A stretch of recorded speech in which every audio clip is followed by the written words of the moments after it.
इंदापुरात हर्षवर्धन पाटलांची राजकीय कारकीर्द संपतेय की काय अशी परिस्थिती निर्माण झाली। आधी त्यांनी भाजपमध्ये प्रवेश केला आणि मग अजित पवारांसोबत पटलं नाही म्हणून त्यांनी राष्ट्रवादी शरद पवार पक्षात प्रवेश केला। आता ते शरद पवारांच्या पक्षाकडून निवडणूक लढवत आहेत। मात्र त्यांना उमेदवारी जाहीर झाल्याच्या निषेधार्थ प्रवीण माने यांनी पक्षातनं बंडखोरी करत अपक्ष म्हणून फॉर्म भरला। आता महत्त्वाचं म्हणजे हर्षवर्धन पाटलांच्या भावानेच त्यांच्या विरोधात बंड केलंय आणि मयूर पाटील प्रवीण माने यांना जाहीर पाठिंबा देताना पाहायला मिळत आहेत। अशात आता घरातनंच हर्षवर्धन पाटलांना विरोध होत असल्यामुळे मतदारांमध्ये काय संदेश गेला असेल हे वेगानं सांगण्याची गरज नाहीये। इंदापुरात तुतारी वाजणार की घड्याळ आपली वेळ दाखवणार असं चित्र असताना आता मात्र अपक्ष प्रवीण माने यांनी मारलेल्या उडीनं इंदापुरात तिरंगी लढाई अत्यंत उत्सुकतेची होणार यात शंका नाहीये।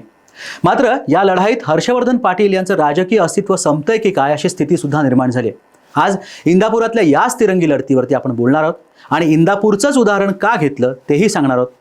राजकारणात काही नेत्यांचे निर्णय चुकले की त्यांची कशी माती होते त्याचं उत्तम उदाहरण म्हणजे इंदापूर।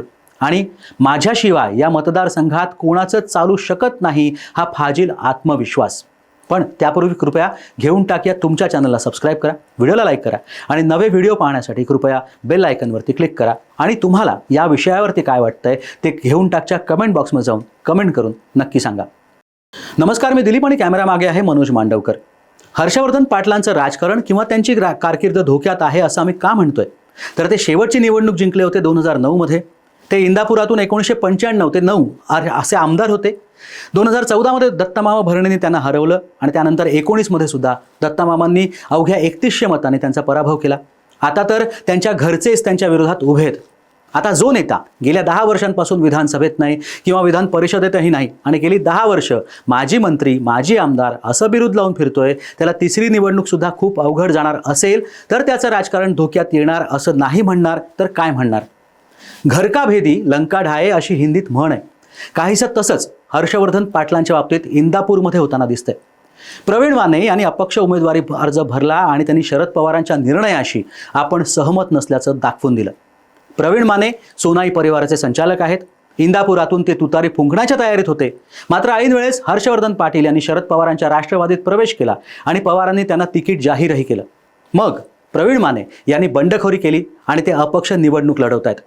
दुसरीकडे दत्तात्रय भरणे विद्यमान आमदार आहेत। हर्षवर्धन पाटील आणि दत्तात्रय भरणे असा सामना खरं तर इंदापुरात अपेक्षित होता। मात्र प्रवीण मानेंनी ऐन वेळेस अपक्ष फॉर्म भरल्याने इथली लढत तिरंगी होणार आहे। मात्र असं असलं तरी मगाशी सांगितल्याप्रमाणे प्रवीण माने यांच्या पाठीशी मयूर पाटील यांनी उभं राहण्याचा निर्णय घेतला आणि सगळ्यांच्याच भुवया उंचावल्या गेल्या।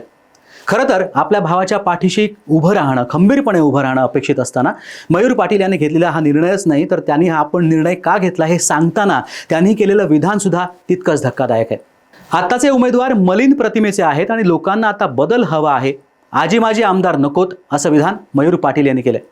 एकीकडे शरद पवार महाराष्ट्रात भाकरी फिरवणार हे नक्की झालं असताना दुसरीकडे मात्र मयूर पाटलांच्या रूपात शरद पवारांना धक्का बसला तर आहेच, पण दुसरीकडे हर्षवर्धन पाटलांच्या राजकीय भवितव्याचा प्रश्न सुद्धा आवासून उभा राहिलाय। मयूर पाटील इंदापूर कृषी उत्पन्न बाजार समितीचे माजी सभापती आहेत।